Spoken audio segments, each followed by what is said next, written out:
Hey guys, welcome back to the shop. As you can see today, we've got a hot topic here. We're going to talk about fire extinguishers a little bit. But before we do, it's important to note that I am not a fire safety professional. Like everything else you see on this channel, I am just a guy at home that does stuff. So if there's anything here that you have any questions about, I'd be happy to answer them, or you could consult someone who is a professional, such as someone at a professional fire suppression company or a firefighter. Stop in your local fire department and ask them any questions on your mind. I'm sure they'd be happy to help you. The last thing in the world I would ever want to do is give anyone information on my channel that could possibly result in them ever being hurt, but that's just something we don't want to do. So don't take my advice for it if you are skeptical. You should probably seek out multiple sources of advice on this topic regardless. But the primary reason we are here today is because of a video that was put out maybe a week or two ago on a channel called America's Test Kitchen. And if you haven't heard of America's Test Kitchen before, they commonly go by ATK. They test kitchen gadgets, they test recipes, they test all sorts of things, and they kind of come up with a scientific answer for what the best solution to a certain thing might be, recipe or gadget or whatever. And they recently did one on fire extinguishers. And they did so in the context of a kitchen fire extinguisher, and really for everything we do on this channel, out in the shop or in the house or whatever, all the tech is basically all the same anyway. Pretty much everybody at home is going to want an ABC extinguisher, and we'll talk more about what that is here in a little bit. But I don't want you guys to get wrapped around the wheel that we're drawing inspiration and frankly a little bit of a video response from a cooking channel when we aren't a cooking channel. I'll also say one of the reasons that we're doing this video is because I said in their comments, hey, I should probably do a video on this, and then by coincidence or otherwise, within about the next 5 days, I ended up with like 10, 12 new subscribers, which on a channel that had at the time like 90 subscribers, that's like a 15% increase. So I don't know if all those people came waiting to see this video or if happenstance it worked out that way. But I thought we should probably get this one out since I publicly obligated myself to do so. So the single most important and critical element of owning a fire extinguisher is owning a fire extinguisher. If you don't have an extinguisher at all and what you can afford is $10, then go out and buy whatever $10 extinguisher you can find tomorrow. Go get one immediately. Don't worry about if it's the highest quality or best thing in the world. Just go get one. If you presently own one, go get another one. Go buy plenty of them. As you can see, I stack them up like cordwood around here, and there are reasons for that. I will share a few stories at the end of the video so you know why I'm passionate about this topic. But first and foremost, you can't fight a fire without a method of fighting it. Frankly, I feel like you should put one anywhere there's a risk of you having trouble. Keep one in your car, keep one next to your bed. If you have a room in your house where you can't escape, for instance, I had a basement bathroom in my prior house that had no windows, and the only way to escape was to escape the basement. I kept a fire extinguisher in there. For, let's say, $40, you can buy a really great fire extinguisher and give yourself just that little bit of peace of mind. And hopefully you never need it, but then you've got it. The next item of critical importance is if you have extinguishers, make sure your extinguishers are not junk. This is one place where I will thank ATK, because I wasn't aware of this until I watched that video, that Kidde, K-I-D-D-E, however they pronounce it, Kidde or however, 3 years ago has issued a recall for any fire extinguisher with plastic handles. That guy, that guy, that guy, and that guy are all on the recall list. And I think I have 2 or 3 more elsewhere that also need recalled. So I have about 8 fire extinguishers that are in recall status that need to be replaced. So if you have a Kidde Fire Extinguisher with plastic handles, get in touch with them. There's a recall page, and I'll link it in the description, so you can get your stuff taken care of and get it right. The next thing in the make sure it's not junk category is to make sure it's actually properly charged. I don't know how well you'll be able to see it, but there's a yellow needle on this one that's showing that this is fully charged. And there's also a yellow needle on this guy showing it's fully charged. What's interesting is when I gathered all these up to start recording this video, this guy here, which is actually one of the recall ones, so I wasn't too worried as it's getting replaced, the needle was actually right on the line between discharge, replace, and charged. My mistake. This is the guy with the needle that is questionable, not the other one. So this guy was due to be thrown away anyway. And I've never used this, it's just hung out. So that's rule 1 and 2. Make sure you've got one. Make sure you've got at least 2 would be probably a better rule. And make sure they're actually freaking charged. But while you're doing your checks every so often on these things, let's say every 6 months, the next thing you're going to want to do is get your little bunny foo-foo on. You're going to want to pick up your field mouse here, except we're going to turn him upside down. And little bunny foo-foo scoops up field mice and bops them on the head. We're going to take this fire extinguisher and bop it on the bottom. Because what happens to these things is people have them sitting up, and all the dry chemical agent on the inside will cake up and make a clump at the bottom, and they won't spray. So every so often you want to bop it on the bottom and get it kind of shaken up, and you'll be able to feel that there's way too much mass at one end or the other. And by the way, this is also why a lot of time on boats, you'll see them mounted horizontally, and that's a good idea at home too, because as a boat goes across the waves, it just compresses all that stuff. And when you grab it to use it, you flip it upright, and it should dump it all back to the bottom. So that's always a good option, is to try and mount them horizontally if you can, but most of us at home don't. We don't mount them at all. Mine chills out on my bench or on top of my fridge or whatever, but shake it up every so often. I touched on this briefly a moment ago, but you're going to want to make sure you have an ABC extinguisher too. Pretty much every situation any of us will ever be in, ABC is what you're going to want. A is for paper and wood fires, stuff like that. B is for oils, greases, and fats, so like gasoline and cooking oil and stuff like that is what B is for. And C is for electrical. So any of us at home in the shop or any of us at home in the kitchen, this is going to handle absolutely everything we could ever think up. This is what we're after. So with all that out of the way, let's get to the crux of why I have inserted myself into this subject. Two reasons. One is I just basically disagreed from a quality and value point with what they selected as their winner, which is a post-recall and modern day version of this guy. Whenever I send this in for recall or dispose of it or whatever they want me to do with it, what they send me back will be the extinguisher from the ATK video. This is just an old version of the new one. What I proposed in the comments was, hey, for about an extra 20 bucks, which I'll be honest is about twice as much money between these two, you can step into the bottom end of the Kidde Professional line. So this is a Kidde Professional Fire Extinguisher. I think it's about $40. And with it being part of the professional line, it's serviceable. If you need to discharge it, you can take this into the shop and have it worked on, whereas these are just throwaway. And for your extra money, you also get an extinguisher that holds, I think, almost twice as much dry agent. So this guy has, in essence, twice as much firefighting capability as this guy for 40 bucks versus 20 bucks. To me, all these things seem like this is the no-brainer, better choice. And I stated my case in the comments that, hey, that's what I would do. And I read through some other comments and replied to some other people. And that brings us to the second reason why I'm making this video. And I mean this in the truest sense possible, where I'm not intentionally trying to insult or be mean to anybody. But the amount of ignorance in those comments was just mind-boggling. And it's like, hey, maybe people aren't learning this stuff like they ought to be. Maybe home ec classes or whatever skipped them or they got discontinued and they never learned anything about how to use these or what to do if you have a fire. We're going to talk a little bit about that now. And this is sort of where I begin to have a bone to pick with the ATK video. Now granted, this is a 2.5-minute video. They are actually a TV show and they just dump segments on YouTube as extra income, I assume. They're operated by PBS money. So they don't have unlimited time like I do to talk about fire extinguishers for 4 hours if I want to or anything else. And the video was a fire extinguisher review, not a firefighting lesson. So I can kind of give them a pass, but it just was kind of comical, some of the responses in the comments. And again, I'm not trying to be mean or insulting to anybody. The misconceptions people have about these extinguishers and the misconceptions about how to actually put out a kitchen fire. The two most powerful tools you can have for kitchen firefighting: regular table salt and a lid.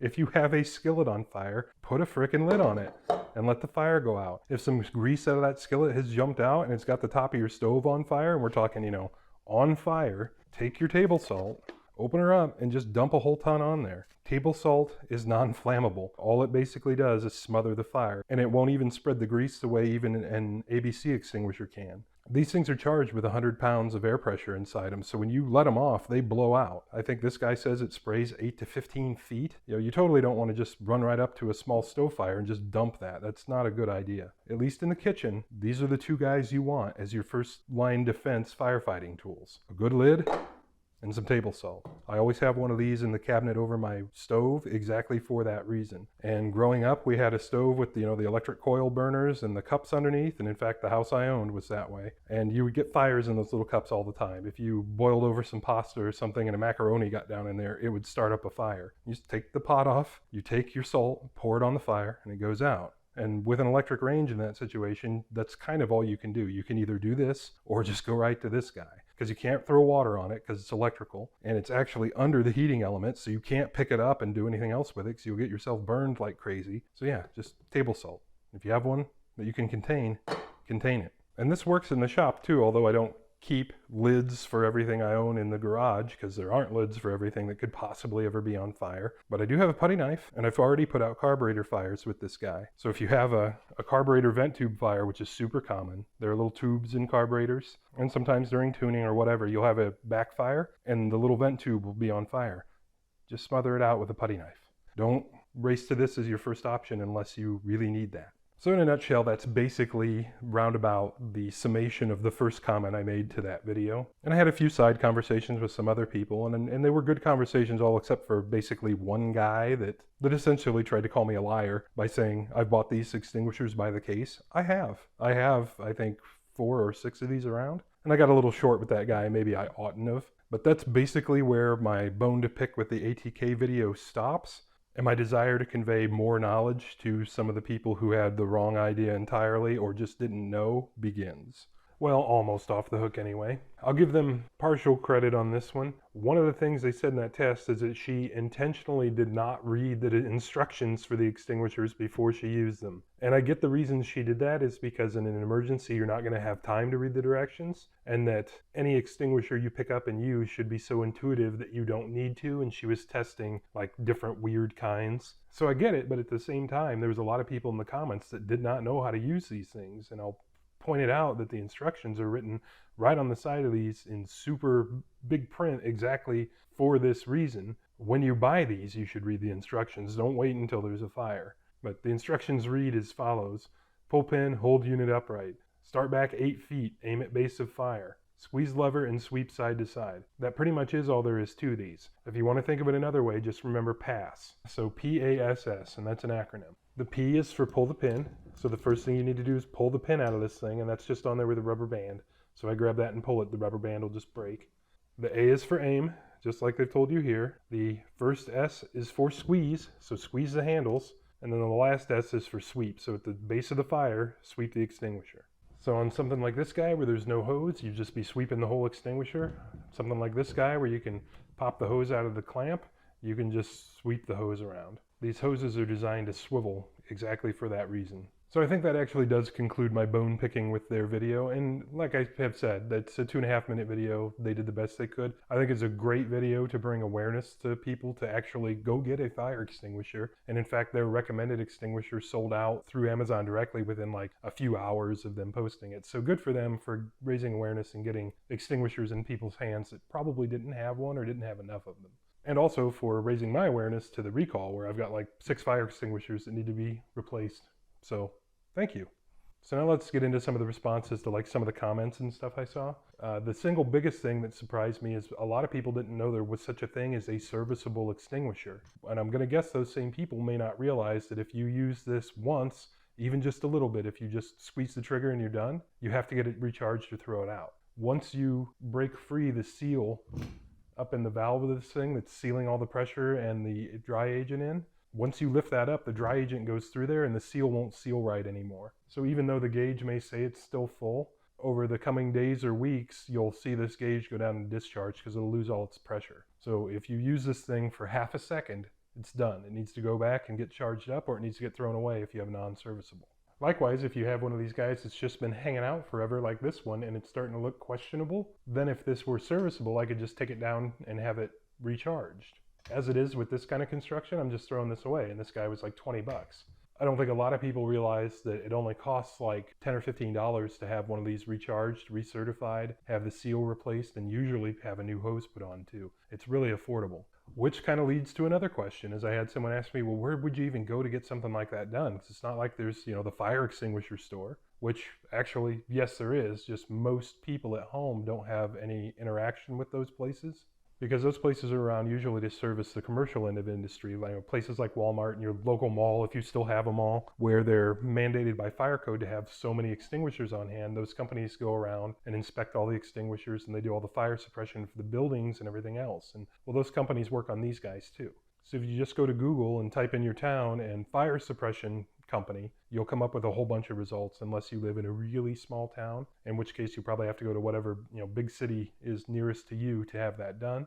But this isn't something you need to be doing, hopefully every day or anything. We're talking like once every 10 years, or hopefully never, that you would need to have one of these recharged. So just keep that in mind too.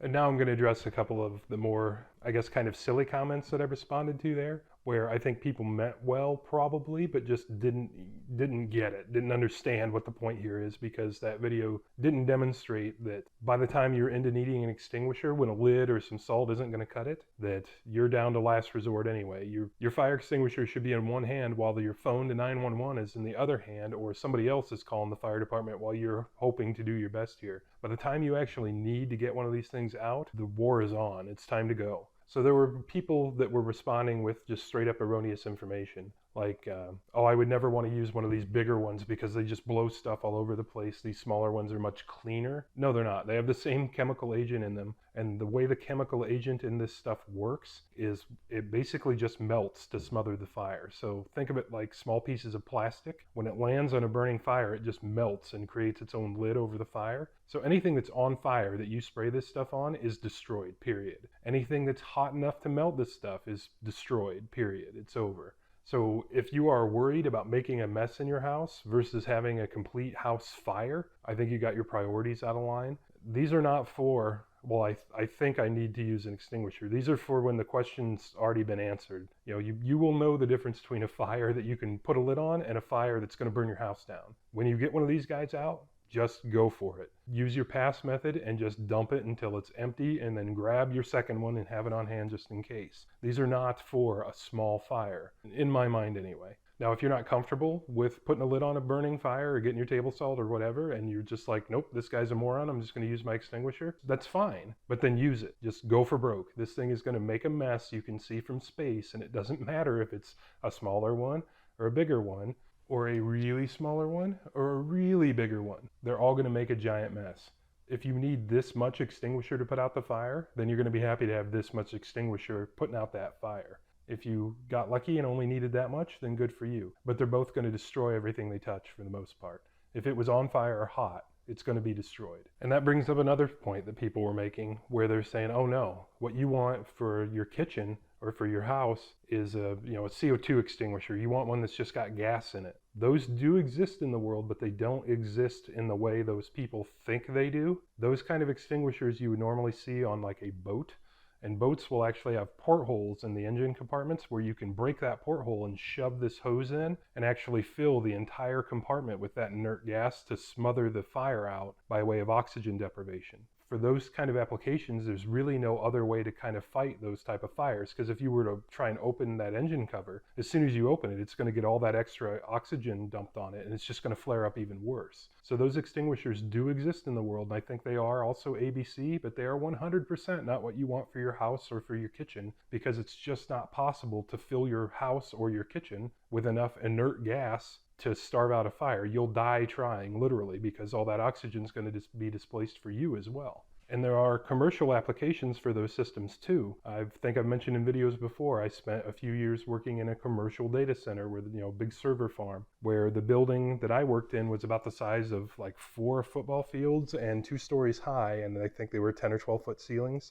And they had a halon gas system, because if there was ever a fire in that building, data preservation was chief among the concerns. They weren't worried about saving the people. I think if the halon went off, we had something like 30 seconds to get out of the building or die, because you were going to asphyxiate if you stuck around. So when you're talking about inert gas extinguishers, that's the level those operate at, where the entire idea is to flood an entire compartment to smother a fire of oxygen. Those are not for you at home, and don't listen to anybody that says they are, because you're going to end up burning your house down if you ever need an extinguisher, and that's all you have. And to be honest, I don't think I've ever seen those for sale at places like Home Depot, Lowe's, whatever. Maybe they are, and I've just never seen them. I don't even think it's really a risk of you getting one of those. Almost every extinguisher you've ever seen in your life is going to be dry chemical like this. However, like any rule, there's going to be exceptions. There are wet chemical, but that's a different thing that I don't know anything about, so I'll let somebody else talk about those. And the final segment of comments that I saw fairly frequently was, well, how do I get trained on how to use one of these? And the answer for that really is,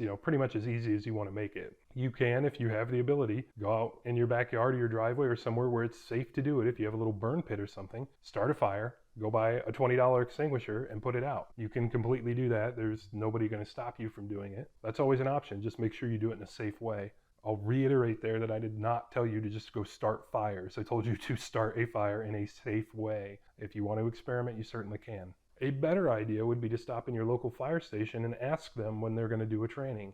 Fire departments go out and do trainings on fire extinguisher use all the time, and they usually do them live fire. So there'll be a fire and they put it out in front of you and show you. They come around to factories and churches and all kinds of stuff and put on trainings.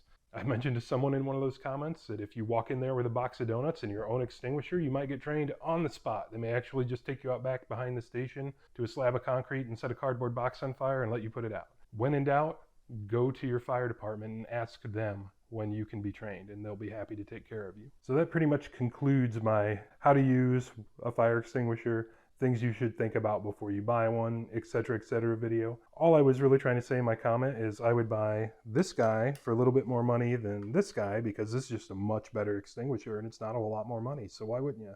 And that kind of spawned all sorts of conversations and stuff all down through that video. And I admit I kind of indulged myself replying to people and things like that just because I was shocked at, I guess, the lack of education that's available to people out there that just didn't know much of anything about these. So with all that done, I'm sure a lot of you were looking at this and going, wow, that's a lot of fire extinguishers. Why do you have all those? And this is not actually all of them I own. Like I said, I've bought these by the case before, literally. So there are several more of these peppered around all over the place. I just didn't feel like going to round them all up. But there have been 4 or 5 defining moments in my life that have made me a believer in fire extinguishers. I know 3 people personally who have had house fires. The third incident is the one I will share with you. I started putting fire extinguishers in all my vehicles. Like this one is actually out of my Jeep. You can see it's pink because it's been sun-baked for so many years. And this little thing it's in is so it Velcros onto the roll bar. So I put a fire extinguisher in all my vehicles. This one came out of my Mustang because I had a car that I think was just barely 4 years old and the fuel lines rusted in half. No rust anywhere else on the car. Fuel lines just rusted off and was dripping gas right on the exhaust when I got home. And if that had gone on a little longer, it would have burned the car down. So I got kind of paranoid then and put one in each of my vehicles from that point forward. But the story that really got me, and I believe how the first case of these got ordered, is I used to work with a guy that we're going to say his name was Jimmy. And Jimmy's one of the nicest guys in the world. I mean that genuinely. I don't want to besmirch him at all by sharing this story, and I don't think he'd mind me sharing it either. But Jimmy liked to work on stuff at home, just like we do here, except Jimmy was also a professional mechanic for quite a bit of his life. He worked on heavy equipment. He worked at a Volkswagen dealership for a long time, and then he changed fields, and we ended up working together. Well, when I first got the job there, they didn't actually have my desk and stuff set up. So I was actually sitting at Jimmy's desk. I didn't know why Jimmy was out or anything. And as the days or weeks passed on, I came to discover that Jimmy was in the hospital because he had a bad house fire. Like, well, that sounds terrible. And so after, I don't know, a year and a half or something working together, we were hanging out late one day. It was after work. We were just shooting the bull. And I finally asked him, hey, what happened with that house fire? Well, what happened was he was burned so badly that they had to take like 4 grafts off of his thigh by the time it was all done and move the skin around other parts of his body and stuff to save him. And the way that all got started is he was out in his garage. He had a turbocharged Audi at the time. I think the turbo went out, so he was replacing the turbo, and he was cleaning the oil supply and return lines with gas. So he had a pan of gasoline that he was cleaning stuff with, and this is something you'll see old school guys do, but something you'll never see me do. He had taken his air compressor blowgun, so one of these, which you've seen me use about a bajillion times on the channel, just blow stuff out with compressed air, and was blowing all the gas, oil, slurry, dirt, whatever, out of his oil supply and return lines. And his compressor kicked on. When it did, it created a spark that was able to ignite the atmosphere in his garage from all the gasoline fumes. And the way he describes that story is it just about blew him out the door. He tried to get back into the garage to put out the fire, but his extinguisher, singular, by the way, he had one extinguisher in his house, was in his kitchen, which was right next to his garage. So the only way he could even get back into the garage to fight the fire was to run around the house and into the kitchen and then back out into the garage that was already on fire at that point. So he ended up in the hospital for, I want to say, a couple months. He burned down about half his house. He burned down everything in the garage, of course. Burned up his toolbox. He had a nice snap-on toolbox and all that. Insurance did ultimately make him whole, but it was a massive pain from what he told me. He was able to recover, mostly. He's actually the first guy that told me, catalog everything you own as much as you possibly can. Take pictures, all that stuff, because you'll just forget stuff. You'll never know how many uncounted $4 you lose in something like a house fire just from stuff that you bought 50 years ago and never thought about until 3 years after the insurance check comes and you go look for it and, oh yeah, it burned up in the fire. So anyway, Jimmy was kindly enough to share that story with me, and on my way home from work that night, I stopped in Walmart, I think, and I think that might be when the first batch of these came home. I think I bought 4 right on the spot. I went and spent like $200 that night on fire extinguishers. And then not too terribly long after that, I ordered like another case of them from Amazon. I'll link these in the description as well. So essentially those personal experiences have been pivotal in my fire extinguisher collection hoarding here is Jimmy's story and my car almost burning down, plus the other people I know that have also suffered house fires. But Jimmy's story hit home because that's exactly what we do on this channel. Is we are out in the shop by ourselves all the time. Thank God Jimmy's wife was home when all this happened, so she could immediately call 911, so he wasn't running around with like 3rd-degree burns and bad things going on trying to get all this done himself. So yeah, that's why I have an immense collection of fire extinguishers. On a slightly related topic, tangentially, that's also why I ended up with this enormous Amerex 423 back here. This extinguisher, I'm pretty sure, holds 4 pounds of dry chemical agent. This guy holds 20. This extinguisher weighs like 40 pounds, and it says 40 pounds, but I believe it's got to be heavier than this. This thing feels every bit of 50 or 60 pounds. It is a giant extinguisher. This is larger than what you would even see at a Walmart or something like that. You would normally see something like this in a welding shop. And how I ended up with this is Jimmy sat on one side of me and another guy sat behind me, and I just mentioned to him, wow, I heard Jimmy's story the other night. Wow, that's really too bad. And I told him, I went and spent like $200 on fire extinguishers last night, and he laughed at me. He said, hey, if you want another one, I've got a giant one out in my shed that was there when I bought the house, and I don't want it. It's just in my way. And it's baffling to me because obviously I have a different mindset that anyone would consider this thing to be junk. One man's trash is another man's treasure. I got this guy for $0. From what I can tell, this is about $160, $180 extinguisher, and if I didn't have it for free, I would have bought one this size by now. And that is because this is a working garage. It's a working hobbyist garage, but I do use torches. There is a welder over there. I pour gas and stuff all the time. We work on stuff that is super dangerous nonstop. So yeah, this is a shop requirement for me. I would not be without this guy. And in fact, you can see the condition of this hose and stuff is pretty nasty. This thing is from the 90s. It still has a charge in it, and I believe it'd probably be fine if I needed to use it, but I really do need to get it in for a checkup. And we'll probably just kind of use that ATK video as part of our fire extinguisher awareness period here and get some of this stuff addressed, like getting these recalled guys sent back out and getting that guy checked up. So for my channel regulars, this is going to be a little bit of a weird video. We don't do a whole lot of safety or fire extinguisher kind of stuff like that around here. We're more about working on projects and getting stuff done. But staying safe while we do it is of the highest priority, of course. And in fact, just sort of by accident, we're going to end up doing another couple safety topic videos coming up pretty soon too. But they'll be more mechanical oriented or more in the shop kind of oriented stuff. The opportunity for this one came up just from kind of my level of shock over the general education out there of people that just didn't have any clue of what the differences in all these things might be, what the difference between the one I've suggested versus the one they suggested might be in real terms, and plus raising more awareness to the fact that 75% of these are recalled and they're junk. So this one was just kind of a fun one to do to hopefully get your mind thinking about more stuff like this and how you can stay safe in your own shop and in your own kitchen. To all you new guys out there, I don't know if you came here for this or not, but I want to thank you for stopping by all the same. It's genuinely humbling that anybody wants to show up to watch anything. And as always, I do deeply appreciate that you guys show up to watch these videos, and we'll catch you on the next one. I'm Max, that's Saddington Bear, and we make videos like this all the time. Here are a couple links to some other videos we've made, and we really appreciate you guys stopping in.